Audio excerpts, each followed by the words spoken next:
ദാഹജലം സംഭരിക്കാനുള്ള തയ്യാറെടുപ്പാണ്. വീട്ടുകാർക്ക് വേണ്ടിയല്ല, കാടിറങ്ങി വീട്ടുകാരെ തേടി വരാൻ തുടങ്ങുന്നവരെ വനത്തിൽ തന്നെ നിലനിർത്താനുള്ള പരിശ്രമമാണ്. ദാഹജലം വേണ്ടുവോളം കിട്ടിയാൽ പിന്നെ ആരും കാട് വിടാൻ ആഗ്രഹിക്കില്ലല്ലോ.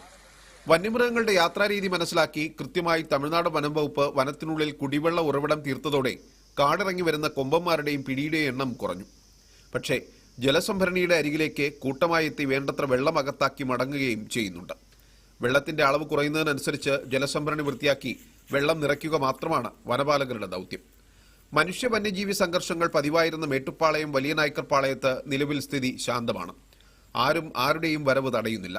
രാവിലെയും വൈകിട്ടും വേണ്ടത്ര വെള്ളം കുടിക്കുക എന്ന ലക്ഷ്യവുമായി ആനക്കൂട്ടം ഇവിടേക്ക് വരുന്നു, വയറ് നിറച്ചു മടങ്ങുന്നു. വേനൽ കനക്കുന്നതോടെ ഈ രീതി പിന്തുടരുന്നതിനാൽ ആനക്കൂട്ടം കർഷകരെയൊന്നും കാര്യമായി ഉപദ്രവിക്കുന്നതേയില്ല. കേരളമായാലും ഇതര സംസ്ഥാനങ്ങളായാലും വന്യജീവി പ്രതിരോധത്തിനായി കോടികൾ ചെലവഴിക്കുമ്പോൾ അധികം